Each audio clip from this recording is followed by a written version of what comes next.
Caros amigos e amigas, boa noite. Que a paz do Mestre Jesus esteja conosco hoje e sempre. É muito interessante nós podermos falar sobre uma das bem-aventuranças.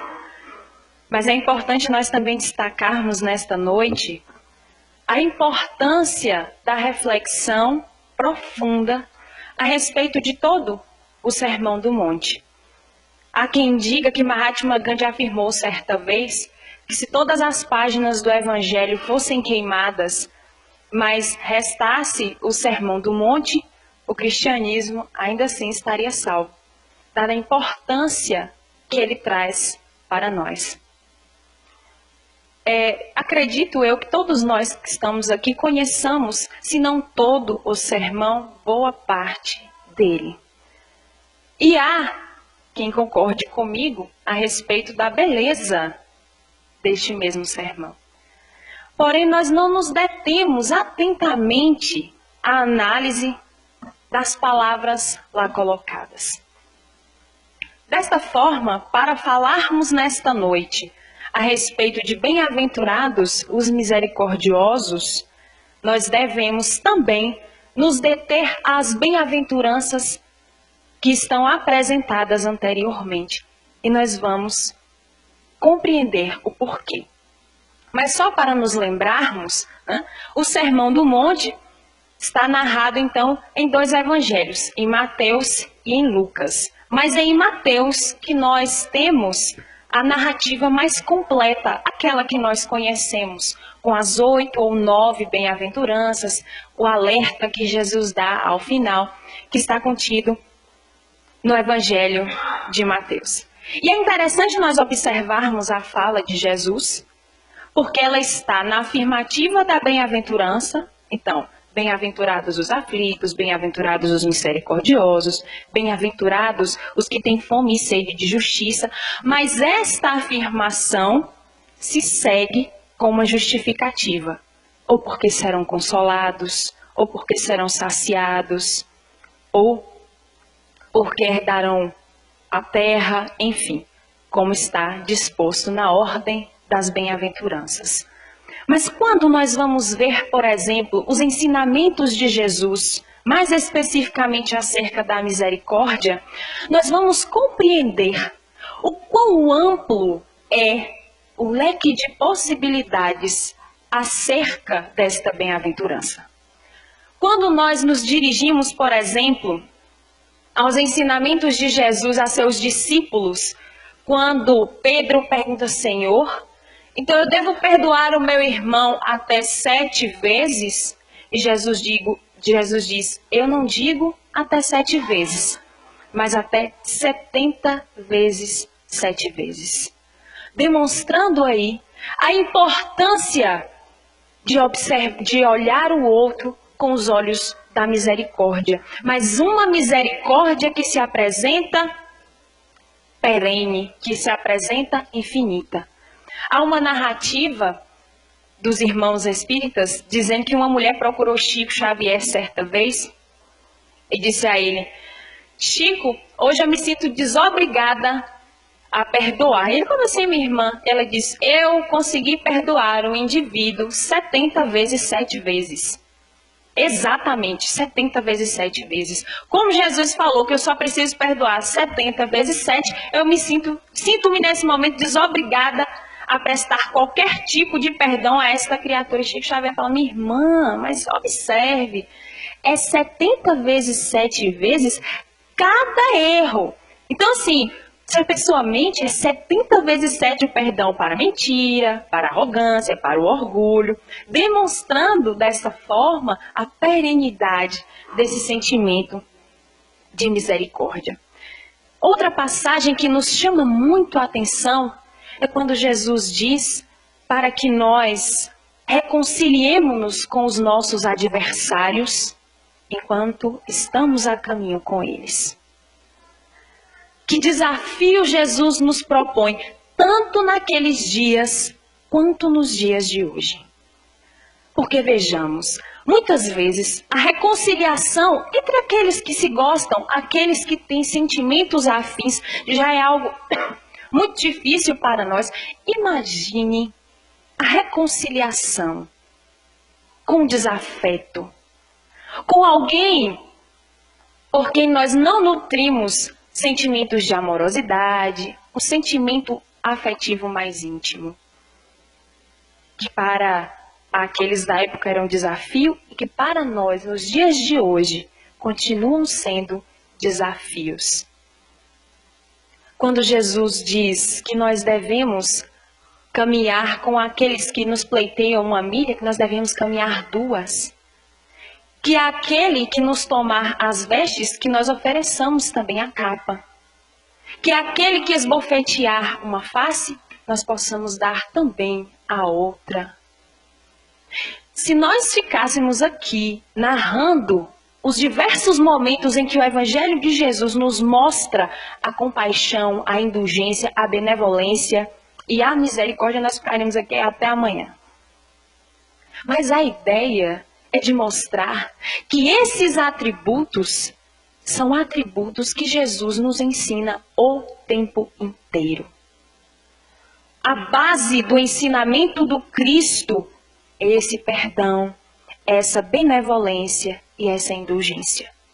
Mas, embora o Cristo tenha nos deixado uma mensagem há mais de 2000 anos, nós ainda nos encontramos com muitas dificuldades nestas áreas. A nossa benevolência, a nossa misericórdia, ela se encontra restrita. Nós perdoamos àqueles que nos perdoam, àqueles que nós amamos, e desprezamos àqueles a quem nós não temos, assim, tanto afeto. Ou a misericórdia vira uma barganha entre nós e Deus, porque nós entendemos assim, bom, se bem-aventurados os misericordiosos, porque eles alcançaram misericórdia, então assim, eu vou fazer o esforço de perdoar, mas assim, Deus, o Senhor está vendo que eu estou aqui perdoando essa pessoa, porque quando eu precisar também, a gente vai ter que conversar. Então, a nossa relação com a misericórdia divina muitas vezes é essa. E nós reafirmamos esta barganha quando muitas vezes nós interpretamos na oração que o Cristo nos traz no Evangelho, que é a oração do Pai Nosso, quando nós interpretamos a fala de Jesus da mesma maneira. Perdoai as nossas ofensas, assim como nós perdoamos a quem nos tem ofendido. Ora, então eu vou perdoar, porque em algum momento Deus vai precisar me perdoar também. A minha avó, ela diz assim, eu mantenho um caderninho do perdão. Todas as vezes que eu consigo perdoar alguém, eu anoto no meu caderno, que é para no dia do juízo final. Quando São Pedro abrir o meu livro da vida, eu conferi juntamente com ele quantas pessoas eu perdoei. Porque se ele errar, eu vou ter anotado, falar, não, São Pedro, o senhor está errado, tem mais essa pessoa e essa outra pessoa aqui na minha lista. Então, muitas vezes, nós lidamos com o perdão, com a misericórdia, com a indulgência desta maneira. Nós o somos não para que o nosso coração se torne um coração feliz e tranquilo. Ou nós não somos para que a nossa consciência esteja em paz com as leis. Mas o somos na esperança de que em algum momento nós vamos precisar daquela mesma misericórdia. E aí nós vamos poder nos utilizar dessa nossa ação para em seguida cobrar do outro. Mas conhecendo esses aspectos da misericórdia dos bem-aventurados, dos inúmeros ensinamentos de Jesus, nós nos perguntamos, por que no mundo de hoje tanta dificuldade em sermos pessoas benevolentes, em sermos pessoas misericordiosas? Há uma segunda narrativa onde uma mulher que possuía uma família era reconhecida pela sua dedicação e pela sua amorosidade ao seu cônjuge. Eram casados há mais de 50 anos e há mais de 50 anos ela servia à sua família.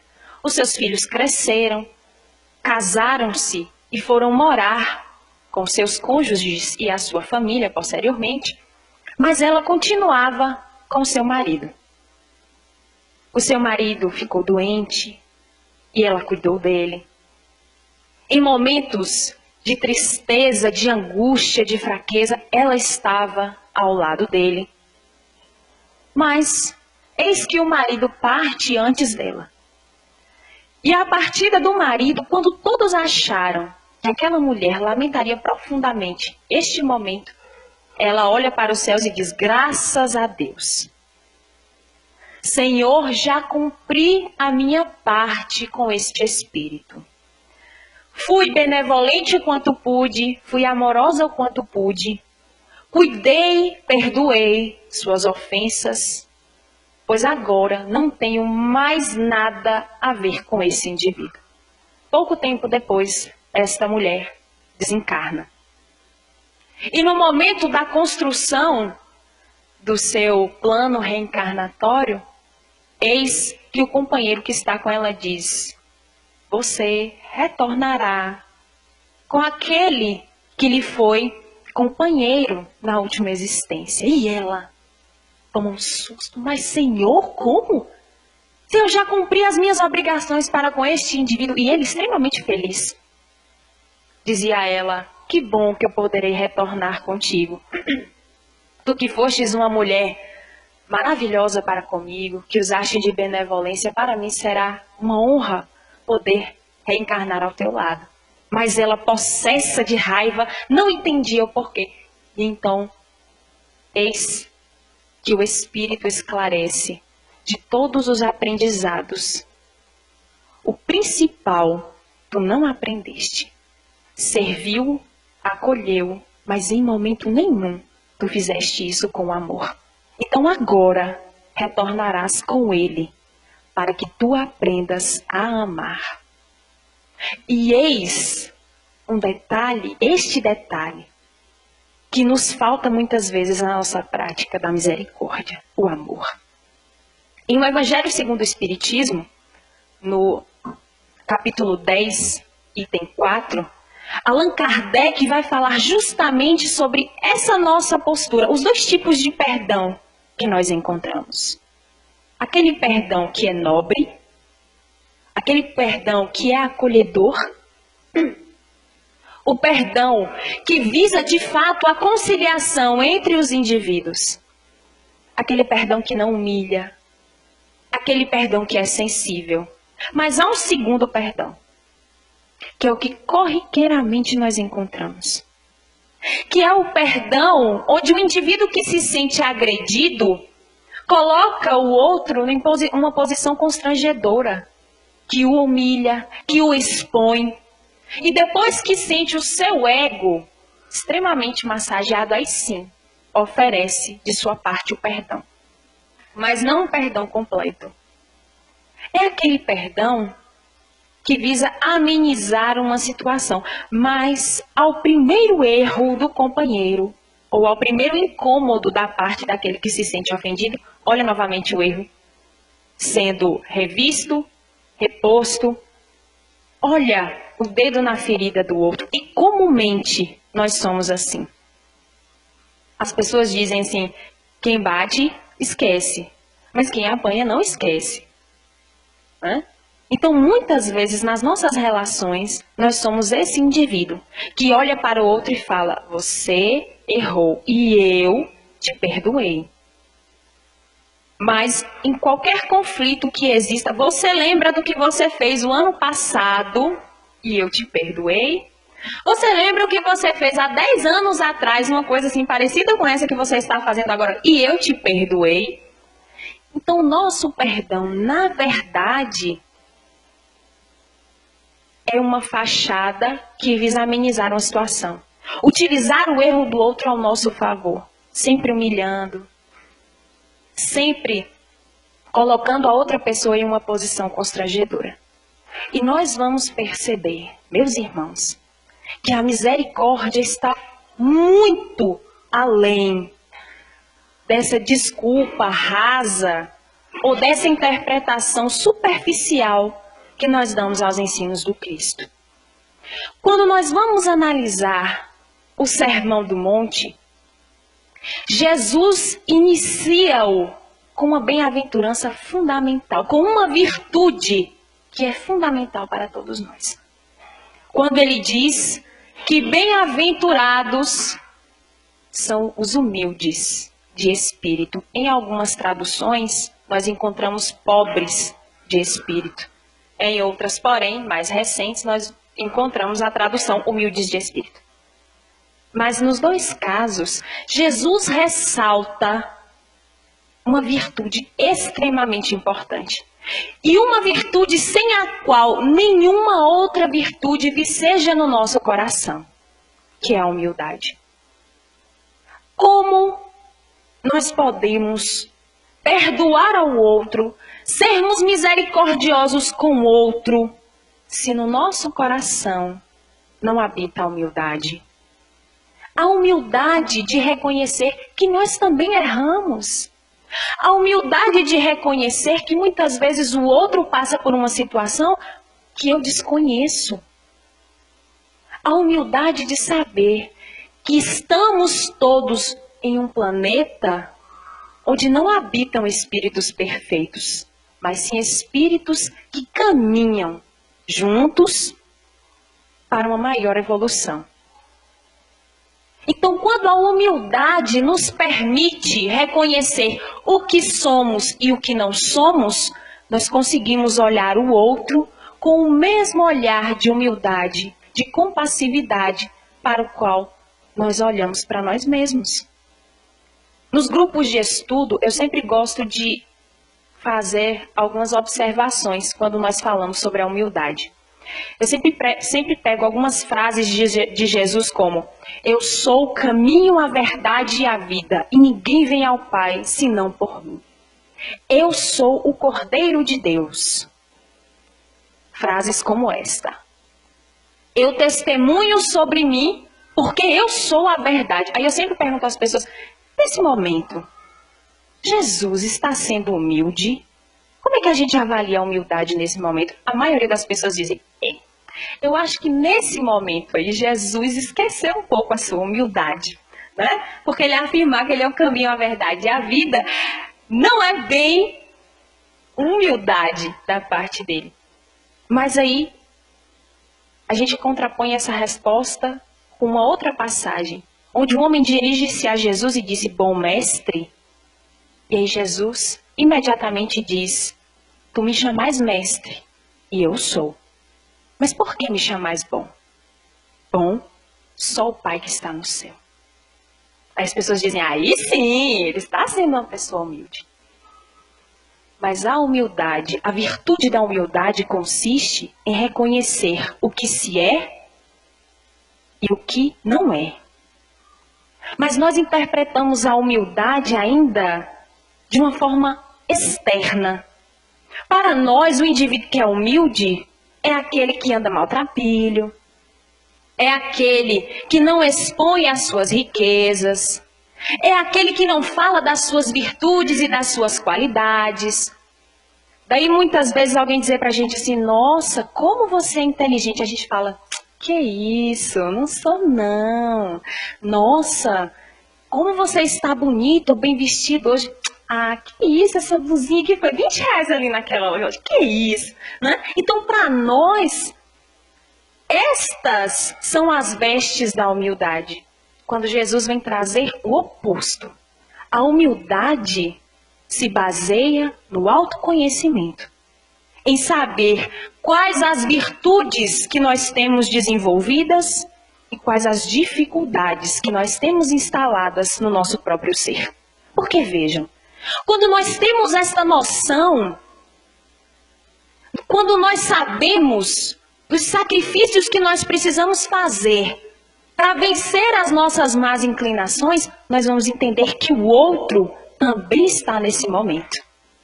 Nós vamos entender que as minhas más inclinações, elas estão aqui presentes, mas as más inclinações do outro podem estar numa área completamente diferente da minha.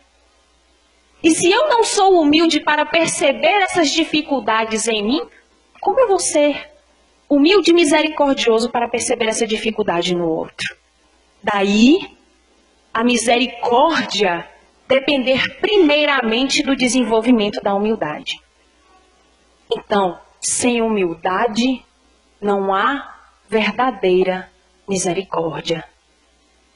Mas nós não estamos aqui dizendo que é assim, olha, primeiro nós vamos atingir o auge da humildade. Aí depois nós vamos atingir o auge da benevolência, para depois nós sermos misericordiosos. Não é nada disso. Apesar de nós acreditarmos que o Sermão do Monte é uma verdadeira escala ascensional, nós vamos percebendo que as virtudes, elas vão sendo criadas e construídas em nós com base no aproveitamento das nossas experiências.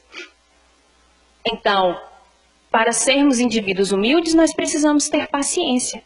Precisamos ser experimentados. Ora nós cairemos, ora nós conseguiremos nos lembrar dos ensinamentos do Cristo. Ora nós vamos conseguir ouvir a nossa consciência que nos aponta o que de fato é necessário fazer em um determinado momento. Ora nós não vamos conseguir fazer isso.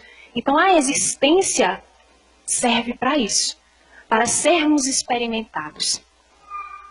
Então após a fala de Jesus acerca de bem-aventurados os humildes, a segunda bem-aventurança segue-se: bem-aventurados aqueles que choram, ou bem-aventurados os aflitos. Como é que nós vamos conseguir entender neste mundo, todos nós que passamos por aflições todos os dias, sejam elas quais forem?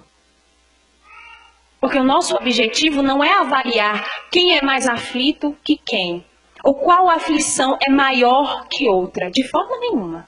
Cada espírito sente a sua aflição, independente de que área for. E cada aflição é importante, porque elas nos trazem lições. Mas quando Jesus fala de bem-aventurados os aflitos, Jesus está falando de resignação. Jesus nos traz o ensinamento da resignação como algo extremamente importante. E aí, quando nós vamos em o Evangelho segundo o Espiritismo, ver o que é obediência e resignação, nós vamos ver que a resignação é o consentimento do coração. É quando o indivíduo consegue perceber até onde as situações estão sob o seu controle e até onde ele precisa acreditar na providência e entender que tudo aquilo que está diante dele é para o seu próprio bem. Mas, com o olhar material que muitas vezes nós temos, como é que nós vamos conseguir entender que bem-aventurados são os aflitos? Se nós nos lembrarmos, cada um de nós que estamos aqui hoje, nos lembrarmos de uma aflição pela qual nós estamos passando neste momento, é difícil para nós associarmos que nós somos bem-aventurados, porque a aflição pesa. Porque muitas vezes o estado da aflição nos tortura, nos machuca. E com os olhos da matéria, simplesmente nós não vamos conseguir entender que bem-aventurados são aqueles que são resignados. Que bem-aventurados são aqueles que bem sofrem, digamos assim. Mas não como exaltação ao sofrimento, mas como aqueles que têm consciência de como devem agir frente a esses momentos que trazem para nós reflexão. Porque as aflições que nós temos nos servem para isso, meus irmãos. Para olharmos, para refletirmos. São os nossos professores. Allan Kardec, em sua didática genial, com o apoio dos espíritos superiores, em o Evangelho segundo o Espiritismo, nos traz uma maneira interessante de entendermos esta bem-aventurança. Se nós observarmos a estrutura do Evangelho segundo o Espiritismo, nós vamos ver que, no capítulo 1, nós temos "Eu não vim destruir a lei", onde Kardec e os espíritos abordam que Jesus vem para ampliar a nossa visão acerca das leis naturais, das leis de Deus. Então ele não vem destruir a lei de Deus, mas dar-lhe cumprimento. Mesmo que para isso, muitas vezes, nas narrativas do Evangelho, nós vamos perceber que as leis estabelecidas por Moisés, ou as leis do mundo, elas precisem ser quebradas em alguns momentos. Mostrando Jesus que existem leis superiores e que a estas a nossa atenção deve estar voltada. No segundo capítulo do Evangelho segundo o Espiritismo, nós vamos ter: meu reino não é deste mundo. Ora, Jesus veio dar cumprimento a uma lei maior e veio nos dizer que o reino dele não é deste mundo. O que nos propõe a crença em uma vida futura. Se ele diz que o reino dele não é desse mundo, então o reino dele é em algum lugar. O que nos denota a ideia da vida futura. Logo em seguida, nós temos o capítulo Há muitas moradas na casa de meu Pai. E para que eu veja que há muitas moradas na casa do Pai, eu preciso desses conceitos anteriores que são importantes.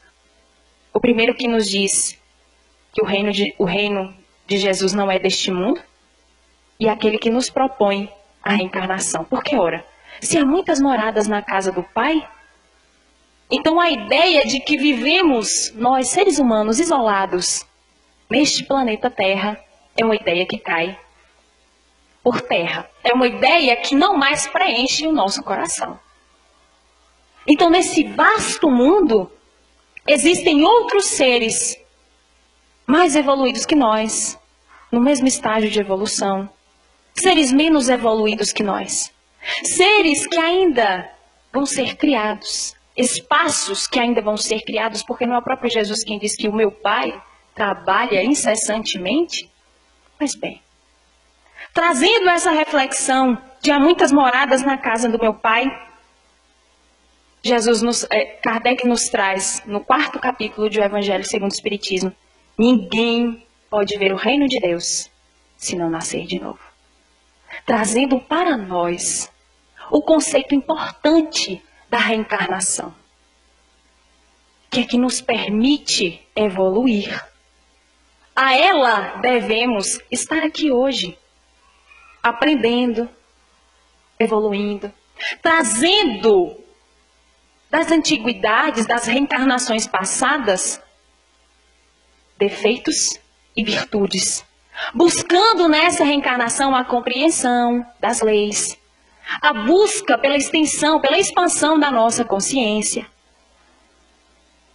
E logo em seguida a este capítulo, lá no capítulo 5, nós temos bem-aventurados os aflitos. Ora, como é que nós vamos conseguir entender que bem-aventurados são os aflitos se nós não tivermos em mente a imortalidade da alma?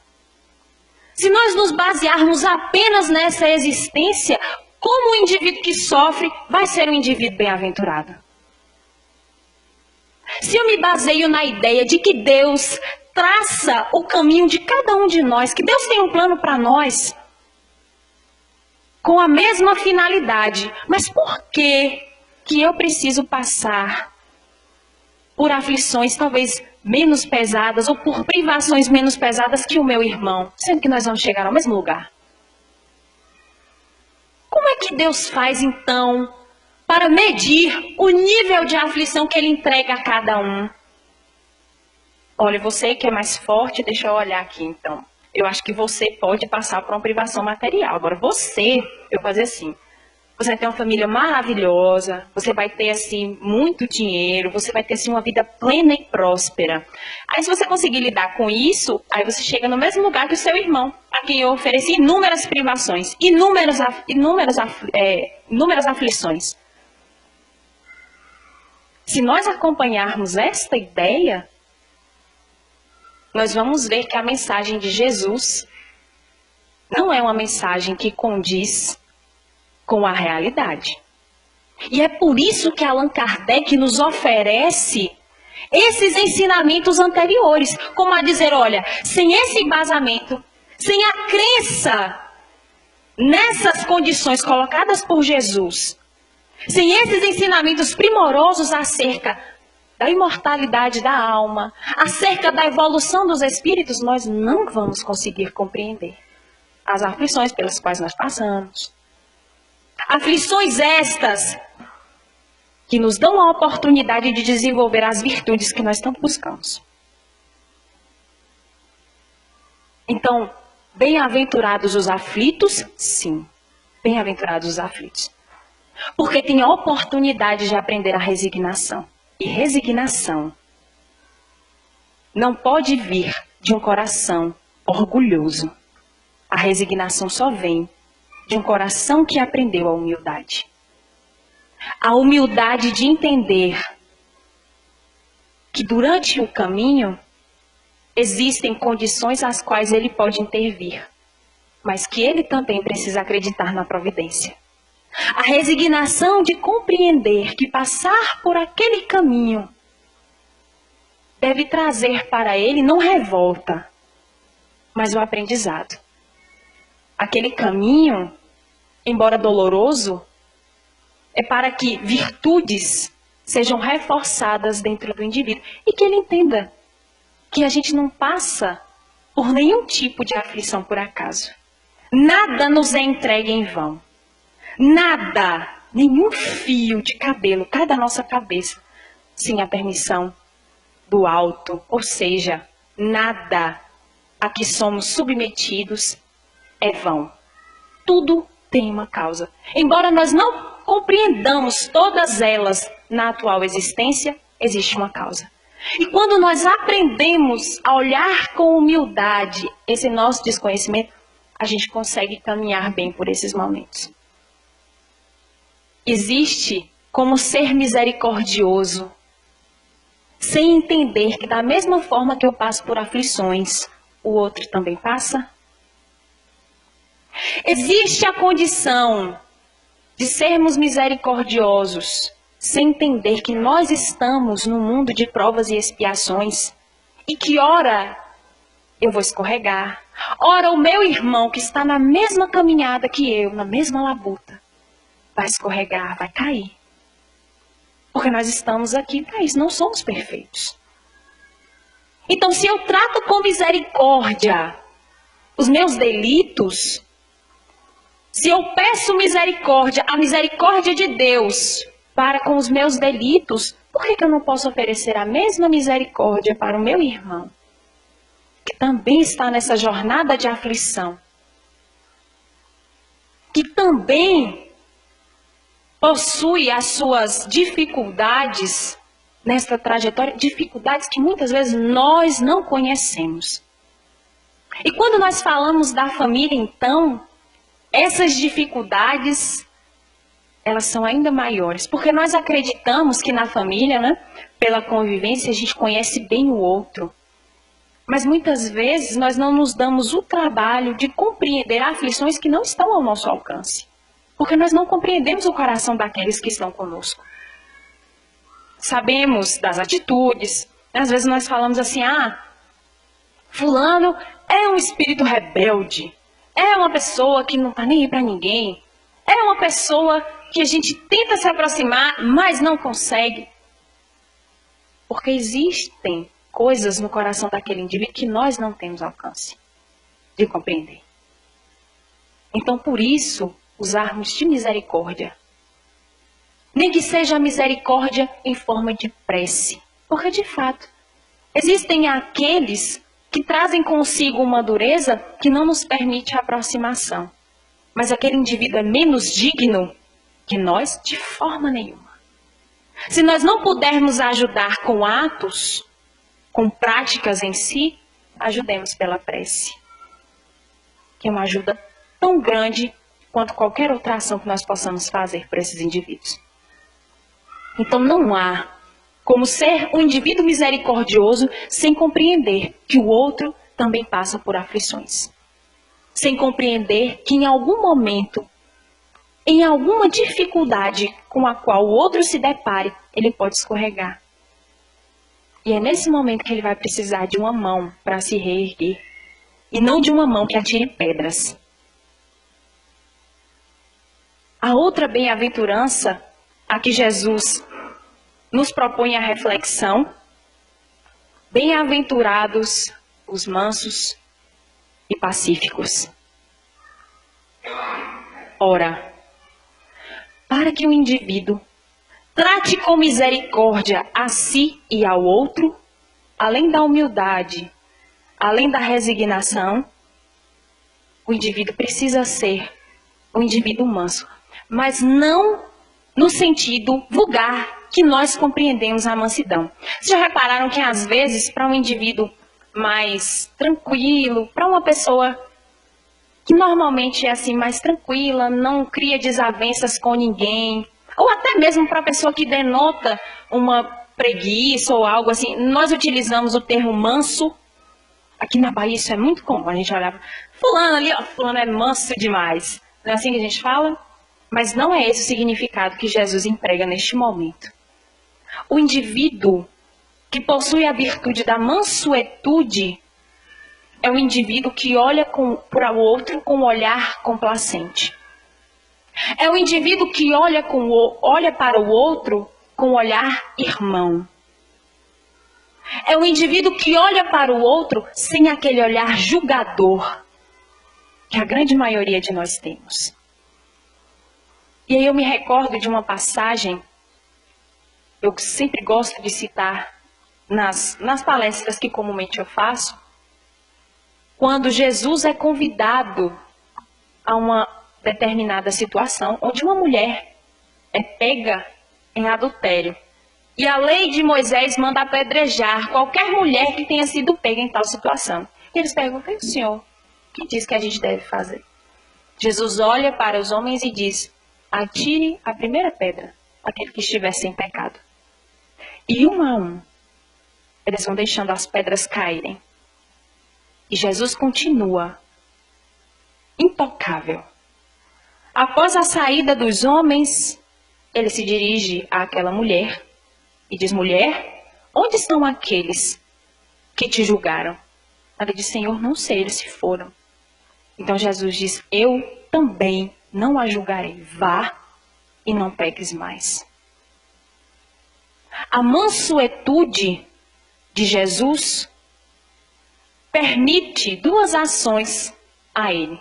A primeira, o não julgamento daqueles indivíduos que estão ali, porque ele reconhece a condição frágil e ainda inferior daqueles espíritos, e devolve a dignidade a um outro espírito em processo de aprendizado. E além disso, a mansuetude permite a Jesus permanecer intocável. Quantos não o tentaram? Quantos não estavam ali esperando a mínima falha no seu discurso para então apontá-lo? Quantos não o ofenderam?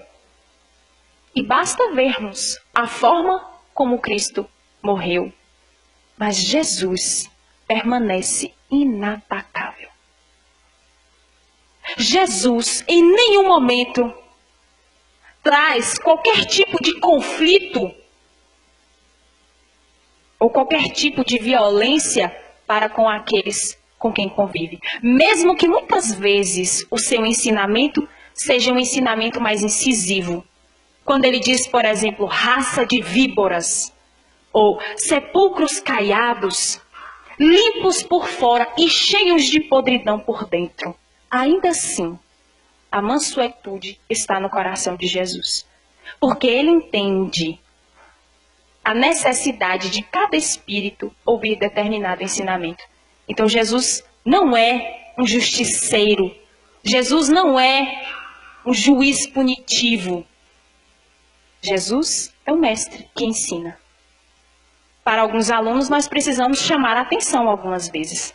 Alguns outros são exemplares, mas existem alguns em que a gente precisa ficar no pé. Porque se dispersa em vários momentos. E assim é Jesus. Muitas vezes lidando com aqueles que têm o potencial para o aprendizado, mas se dispersam a todo momento. E Jesus, como pacificador, nos oferece também o ensinamento da pacificação, com esses exemplos que eu citei anteriormente. Que é um indivíduo que não acusa, não causa burburinhos e nem incentiva a violência. O contrário da grande maioria de nós hoje. Não é? Há quem diga, ou há quem ressalte, por exemplo, características de violência e agressividade no outro como algo muito bom. Há quem diga, ou há quem ache lindo, quando a pessoa diz assim, eu não levo desaforo para casa. Aí a gente fala o quê? Olha, a pessoa tem uma personalidade forte, essa pessoa. A gente ressalta comportamentos que visam a violência, a agressividade uns com os outros. Eu confesso que até eu achava bonito quando alguém falava assim, fulano tem uma personalidade forte. E aí a pessoa falava assim, porque eu não levo desaforo para casa, né? Então a pessoa fala, eu já tenho resposta pronta para dar. E eu falava, gente, que coisa maravilhosa. Mas aí nós vamos entender que, na verdade, esses são os indivíduos que mais merecem misericórdia da nossa parte. Porque, ao contrário do que Jesus ensina, o ataque é sempre a sua defesa. Nós vamos perceber que, muitas vezes, esse ataque ferrenho ao outro é para esconder, para embutir uma personalidade mais frágil, que tem dificuldade em lidar com conflitos. E é como Jesus coloca, é como Kardec coloca em O Evangelho segundo o Espiritismo, lá no item 4. Ele vai nos dizer que os indivíduos que têm essa propensão à agressividade, à violência, aqueles que dizem eu não perdoo, são indivíduos que trazem no seu coração um nível de ansiedade, um nível de desespero, muitas vezes, altíssimo. Porque são pessoas que se perturbam à menor conversa, ao menor diálogo. Às vezes a outra pessoa nem quis ofender o indivíduo já se sente tocado, já se sente ofendido. Então é um indivíduo que vive o tempo todo aturdido, enquanto Jesus pede para que nós utilizemos da mansuetude.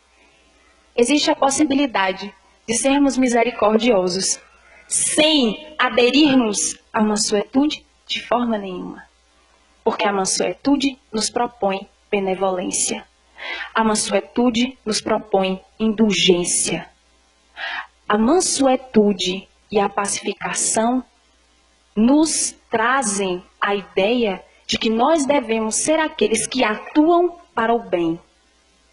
Então, não é só não fazer o mal, mas é ao mal respondermos com o bem.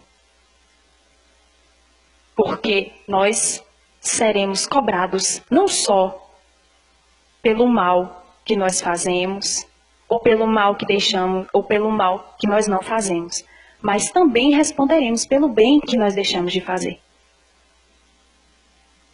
E o bem que nós deixamos de fazer muitas vezes é esse movimento de misericórdia, é esse movimento de estender a mão ao outro quando ele mais precisa. É esse movimento de oferecer os nossos ouvidos. É esse movimento de perceber a necessidade do outro e agir em favor dele. É perceber que muitas vezes o outro está num estado de desequilíbrio tão grande que ao invés da discussão, eu vou oferecer a paz através de uma prece. Ou eu vou silenciar e fazer uma prece para aquele que está ali, muitas vezes buscando um conflito, e que não sabendo resolver os seus próprios externos para os outros. Então não há como sermos misericordiosos sem sermos indivíduos pacificadores e sem usarmos de mansuetude para nós e para com os outros. E após a bem-aventurança da mansuetude e da pacificação, Jesus nos oferece os bem-aventurados, os que têm fome e sede de justiça. E aqui, um conceito muito importante. Porque quando nós falamos de justiça, nós não estamos falando da justiça do mundo. Nós não estamos falando da justiça que muitos de nós compreendem de uma forma diferente. Mas nós estamos falando de uma justiça que é a justiça divina. Agora, há como compreendermos o estabelecimento da justiça divina sem sermos humildes? Não. Há como estabelecermos uma relação harmoniosa com a justiça divina sem sermos indivíduos resignados? Também não. há como estabelecer uma relação harmoniosa com a justiça, sem sermos indivíduos pacificadores e sem usarmos de mansuetude de jeito nenhum. Porque a base da justiça divina é o amor. E o amor possui todas essas características. Basta irmos no Evangelho e nós vamos ver o amor ou a caridade segundo São Paulo, e nós vamos ver todas as características do amor e na tradução do Evangelho segundo o Espiritismo da caridade. E lá nós veremos que não há amor sem esse senso de justiça divina, e sem todas essas características que nós citamos anteriormente. E só após citar todas estas virtudes é que Jesus vai dizer: bem-aventurados os misericordiosos, porque eles alcançarão a misericórdia. Porque aqueles que se utilizam da humildade para lidar consigo, se utilizam da humildade para lidar com o outro. Aqueles que são mansos e pacíficos para consigo conseguem ser com o outro. E eis o nosso maior desafio. O nosso maior desafio está em olhar para o outro com esse olhar misericordioso. Mas antes de olharmos para o outro com esse olhar misericordioso, é importante que nós também saibamos olhar para nós com esse olhar de misericórdia. Eu muitas vezes fico sem entender quando as pessoas dizem assim, eu acho mais fácil perdoar outra pessoa do que perdoar erros que são meus. Eu fico, gente, mas veja, a gente só dá aquilo que a gente tem. Se a gente tem uma dificuldade muito grande em perdoar a nós, como é que a gente vai usar de caridade e benevolência para com outra pessoa? Se eu digo que é mais fácil amar ao outro do que a mim, se eu não tenho amor, como é que eu vou dar para outra pessoa? A gente só dá o que a gente tem. Então, por isso o ensinamento é amar ao outro como a si mesmo. Porque não dá para amar o outro mais e não dá para amar o outro menos. É como, é igual. Então, o mesmo tratamento que nós damos a nós damos ao outro, mesmo quando esse tratamento é inconsciente. Quando nós falamos de perdão, por exemplo, sempre que nós nos pegamos em uma falha e nós somos indivíduos com dificuldades em lidar com isso, a gente pega essa falha, traveste-a com uma desculpa e é como se a gente estivesse jogando esta sujeira para debaixo do tapete. A gente quer esquecer. Não é assim? A gente fica, não, eu vou esquecer isso que eu fiz, eu vou esquecer, tudo ótimo, ok. Não vamos mais falar sobre isso. Mas quando a gente tropeça novamente, a sujeira debaixo do tapete volta à tona. E aí, além daquele problema, a gente tem que lidar com uma bagagem que a gente já traz há muito tempo. E se nós observarmos, nós lidamos com as outras pessoas do mesmo jeito. É mais fácil perdoar ao outro porque a gente vai esquecendo. Nós vamos colocando para trás as dificuldades e os erros, ao invés de trabalhá-los. Ao invés de sentar com o erro, com a dificuldade e perguntar por que ela ainda se estabelece no meu ser. Porque como espíritos imortais, nós precisamos entender que existem dificuldades que nós carregamos há milênios. E não é de um dia para a noite que nós vamos conseguir superá-los. Mas a superação exige de nós duas coisas importantes: a boa vontade e o trabalho incessante. E quando nós temos a boa vontade e o trabalho incessante de lidar com as nossas dificuldades, nós vamos perceber que essa fluidez para com o outro também vai ser mais fácil. Por isso que o ensinamento do Cristo sempre é um ensinamento voltado para dentro, para a criatura. E não para como a criatura vai lidar com o outro diretamente. Porque se eu sei lidar com as minhas dificuldades, consequentemente eu vou conseguir lidar com as dos demais. E a misericórdia é justamente a reunião dessas virtudes. E é através da nossa vivência, através da convivência conosco e com os outros, que nós vamos trabalhando essas virtudes. Juntas muitas vezes. Ao mesmo tempo que eu preciso ser humilde, eu preciso ser benevolente, eu preciso ser caridoso, no sentido amplo da palavra. E aí nós vamos entender quando Kardec pergunta aos Espíritos, lá no Livro dos Espíritos, na questão 886, quando ele diz qual o verdadeiro significado, ou qual o verdadeiro sentido da caridade, como entendia Jesus. E aí os Espíritos vão dizer, indulgência para com todos, benevolência para com as imperfeições alheias, perdão das ofensas. Então, quando nós somos misericordiosos, nós também somos caridosos. E isso amplia o nosso conceito de caridade. A caridade deixa de ser o dar ou doar e passa a ser o doar-se. Doar aquilo que de melhor nós temos. Doar ao outro a melhor versão de nós.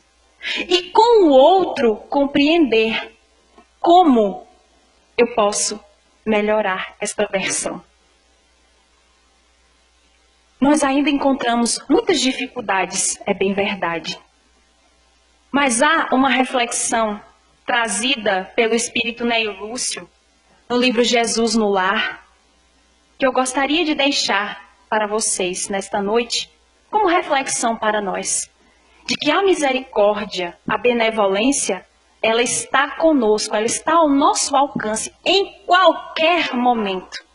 Não precisamos de atos grandiosos, não precisamos que uma turba nos veja sendo benevolentes com os outros. Mas precisamos que a nossa consciência e o nosso coração estejam cientes deste movimento que nós estamos fazendo. Deste movimento e deste caminho que nós seguimos rumo ao amor. E a mensagem diz que em uma noite estava Jesus e os seus discípulos reunidos na casa de Pedro.